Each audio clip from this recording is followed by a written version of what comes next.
Hi folks, Rebecca and Hunter here from Two Player Showdown, and we're here to talk to you about Stockpile.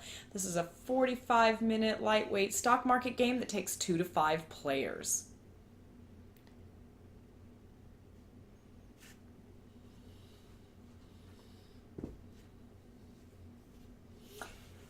Stockpile. So this is, like she said, this is a lightweight, family weight stock market game. A great introduction to the genre of games.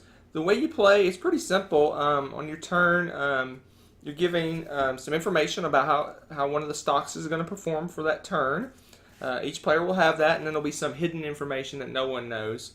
And once you have that information, there's going to be stocks seated out on the board in different bidding spots. Some of them are going to be face up, some are going to be face down.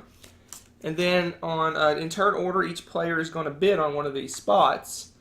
And another player can come along and outbid you and bump you, which is a really cool mechanism. But once each player has a spot picked out, they pay however much they bid for that spot, and then they get the cards. Then they'll give her an opportunity to sell if they wish, and then the fun happens of what all the stocks do. Some are going to go down, some are going to go up and change in value. And over the course of the game, you'll sell stocks, you'll buy stocks, and over a certain number of turns, depending on the number of players, whoever has the most money at the end of the game wins.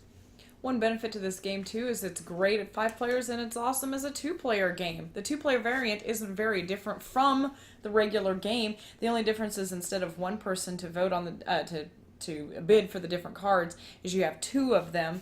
You have a little slightly different starting money, and you will lay out 2 sets of these cards instead of 1 per player. Yeah, so it's pretty close to the same, slightly different for the 2 players. I enjoy it both with 2 players and with more. It works great at all player counts. And once you get used to playing the game, if that's not quite enough for you, you can kick it up a notch. There are special character cards that you can use that have some famous, that are parodies of famous financial people. They give you different special powers that only you have and no one else has. So that's one way you can make it a more, kind of a more complex game.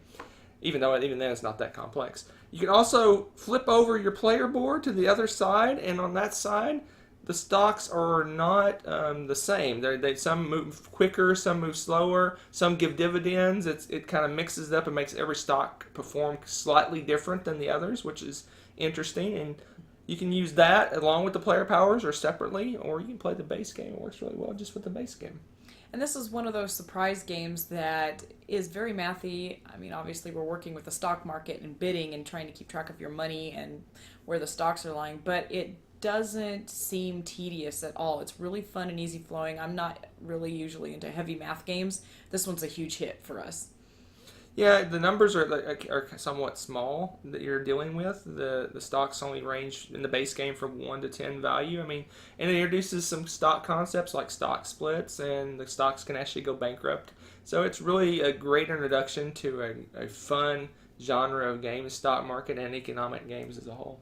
So, you want to try something new? Check out the stock market game, Stockpile. Thank you so much for Cool watching. catchphrase!